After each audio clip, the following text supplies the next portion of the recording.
কালিম, এটা আমি নবীর জন্য বৈশিষ্ট্য। পয়গম্বর 2 নম্বরে বলেন অনুসিরতু বিল ভয় এবং প্রভুর গাম্ভীর্যের দ্বারা মন আল্লাহ আমাকে সাহায্য করেছে। সুবহানাল্লাহ বলে বলেন। অন্য হাদিসে বলেন নবীজি মাসিরাতে শাহর, অর্থাৎ 1 মাসের দূরত্বের পথ থেকে কাফের মুশরিকদের অন্তরের ভিতরে আমি নবী এবং রাসূলের জন্য আল্লাহ ভয় ঢুকায়া দিবেন। সুবহানাল্লাহ বলে বলেন। তারে হাজিরিন, 2 নম্বর বৈশিষ্ট্যটা একটু ভালো করে বোঝার চেষ্টা করেন। মুহাদ্দিসিনে কেরাম বলেন একজন মানুষ স্বাভাবিকভাবে হেঁটে 1 মাস যেতে যতটুকু সময় লাগে ঠিক ততটুকু দূরত্বের পথ থেকে কাফের মুশরিকদের অন্তরের ভিতরে মহান আল্লাহ আমি পয়গম্বরদের জন্য ভয় ঢুকায়া দিয়েছেন। সুবহানাল্লাহ জোরে বলেন। ঈমানদার আল্লাহর গোলাম, যেই নবীর তো দাম, যার মাথা থেকে নিয়া পায়ের তালু পর্যন্ত এক একটা অঙ্গ মুজেজা জোরে বলেন ঠিক কিনা? এই উম্মত আমরা তো চিনতে পারলাম না কত বড় পয়গম্বরের উম্মত বানায় আল্লাহ দুনিয়াতে পাঠাইছে। যেই নবীর পাতা থেকে নিয়ে পায়ের তালু পর্যন্ত আল্লাহ তাআলা এমন মুজিজা গুলো রাখছে। ঈমানদার আল্লাহর গোলাম, আল্লাহর পয়গম্বর নবী করিম সাল্লাল্লাহু আলাইহি ওয়াসাল্লাম মসজিদে নববীর ইমাম ছিলেন। নবীর সাহাবায়ে কেরামদেরকে নিয়ে জামাতের সহিত নামাজ আদায় করছেন।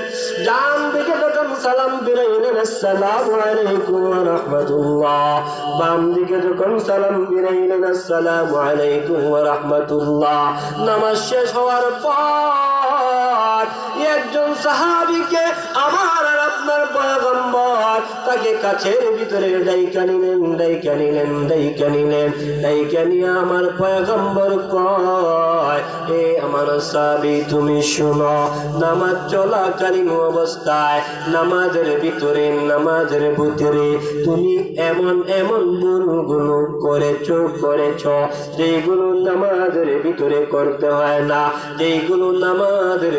করতে হয় না, এ সাহাবী শুনো, আমি পয়গম্বর তোমাকে বইলা দিলাম নামাজের ভিতরে এই ভুল কাজগুলো তুমি করবা না। সাহাবী কই, ইয়া রাসূলুল্লাহ, ইয়া হাবিবাল্লাহ, ঠিক আছে, আপনি আমার ভুল ধরাইয়া দিলেন, আমি শিক্ষা গেলাম, আপনি আমাকে বাঁচাইয়া দিলেন, আমি বাইচা গেলাম। নবী গো, এবার আপনার কাছে আমার একটা প্রশ্ন। আল্লাহর পয়গম্বর সাহাবীকে বলে, কি প্রশ্ন? বলো। এবার সাহাবী কই, ইয়া রাসূলুল্লাহ, ইয়া হাবিবাল্লাহ, আপনি ইমাম হয়ে সামনে ছিলেন, আমি মুক্তাদি হইয়া পিছনে ছিলাম। সামনে অবস্থানকারী আপনি ইমাম, পিছনে অবস্থানকারী আমি মুক্তাদি। আমার ভুল তো আপনি এইগুলো দেখার কথা না। জোরে বলেন ঠিক কিনা? আর জোরে বলেন ঠিক কিনা? আল্লাহর পয়গম্বর কয়, ও সাহাবী শুনো,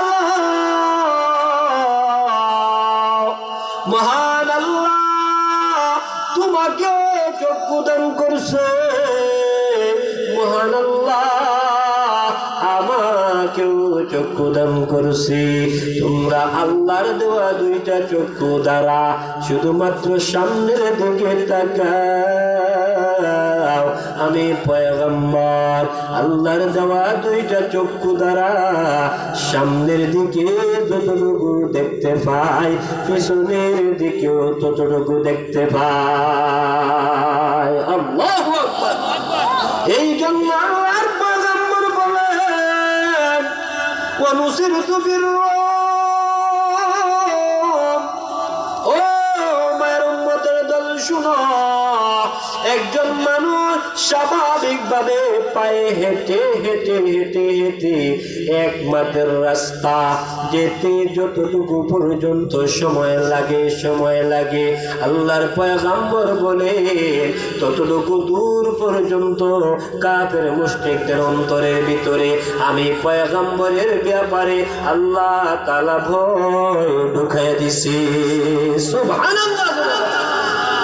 এটা আমার আর আপনার নবীর জন্য খাস বৈশিষ্ট্য, যা অন্য কোন নবীর ব্যাপারে পাওয়া যায়। 3 নম্বর, আল্লাহর পয়গম্বর রাসূল করিম সাল্লাল্লাহু আলাইহি ওয়াসাল্লাম বলেন, ওয়া উহিল্লাত লিয়াল গানাইম।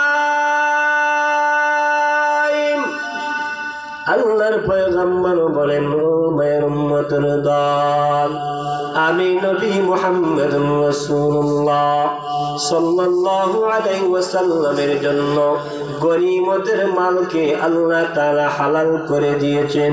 অন্য কোন নবীর উম্মতের জন্য গনিমতের মালকে আল্লাহ হালাল করে দেয় না। সুবহানাল্লাহ। মাল গনিমত কাকে বলে? কাফের এবং মুসলমান একত্রিত হয়ে যে যুদ্ধ করে, এই যুদ্ধের ভিতরে যারা পরাজিত হয়, এদের যে সমস্ত মালগুলো আছে, এই মালগুলো মুসলমান সাহাবায়ে কেরামদের জন্য বৈধ, হালাল। অন্য কোন নবীর শরীয়তে এই তাদের জন্য এই মালগুলো হালাল ছিল না। এটা আমার জন্যই খাস। সুবহানাল্লাহ জোরে বলেন। কয় নম্বর গেল? 3 নম্বর। 4 নম্বর, নবী করিম সাল্লাল্লাহু আলাইহি ওয়াসাল্লাম বলেন, وَجُعِلَتْ لِيَ الْأَرْضُ مَسْجِدًا وَطُهُورًا। আল্লাহর পয়গম্বর নবী করিম সাল্লাল্লাহু আলাইহি ওয়াসাল্লাম বলেন, ও মায়ের উম্মতের দল, وَجُعِلَتْ لِيَ الْأَرْضُ مَسْجِدًا وَطُهُورًا। আমি পয়গম্বর নবী করিম সাল্লাল্লাহু আলাইহি ওয়াসাল্লামের জন্য, আমার মায়ার উম্মতদের জন্য তামাম দুনিয়ার জমিনগুলোরে আল্লাহ মসজিদ বানায় দিয়েছেন। সুবহানাল্লাহ। মসজিদে শুধু আমার জমিন, মসজিদে ও শুধু আমার জমিন। আল্লাহর পয়গম্বর বলে, গোটা দুনিয়ার পবিত্র জায়গা উম্মতে মুহাম্মদীদের জন্য আল্লাহ মসজিদ বানায় দিছে। সুবহানাল্লাহি ওয়া বিহামদিহি সুবহানাল্লাহিল আযীম। এইগুলো 5 নম্বর। 6 নম্বর, ওয়া উরসিলতু ইলাল খালকি কাফা। নবী বলেন, আমাকে সর্বশেষ নবী বানায়া পাঠানো হয়েছে দুনিয়ায়। আমি নবীর পরে আর কোন নবী আসবে না। সুবহানাল্লাহ জোরে বলেন। প্যারে হাজিরিন, এতক্ষণের আলোচনা দ্বারা বুঝলাম নবী দুনিয়ার সব থেকে শ্রেষ্ঠ। এবার আমি আপনাদেরকে বলি, আল্লাহ কোরআন নাজিল করছেন ওই নবীর উপরে, কি বলেন ঠিক কিনা? ওই নবীর উপর কোরআনটা নাজিল করে দিয়ে ওই নবীর শ্রেষ্ঠত্ব আল্লাহ আরো বাড়াইয়া দিয়েছেন। সুবহানাল্লাহ জোরে বলেন। প্যারে হাজিরিন, এই কোরআন এই মাদ্রাসায় পড়ানো হয়। এই কোরআন আমার আর আপনার ছেলেগুলো শিখে দুনিয়ার অনেক লাইনে অনেকভাবে আমরা ক্ষয়ক্ষতিগ্রস্ত হয়ে যাই। কিন্তু এই যে একটা বেহেশতি বাগান, আমাদের মেহমান নদীর পারে চলে আসছেন, উনি ওই জায়গাটা আস্তে আস্তে আপনাদের খেদমতে যে জিনিসটা বলতে চাই, উনি সরাসরি একটা স্টেজে উঠে যাবেন। উনি আসার আগে আপনাদের খেদমতে আমি একটু দয়া করে বলি,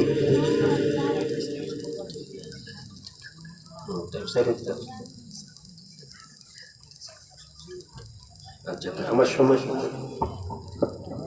ঠিক আছে, শুনেন।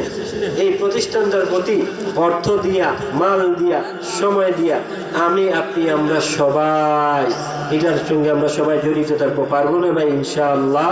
আর যারা আছেন মোটামুটি প্যান্ডাল ভরা, আপনাদের সবার কাছে আমার অনুরোধ ভাই,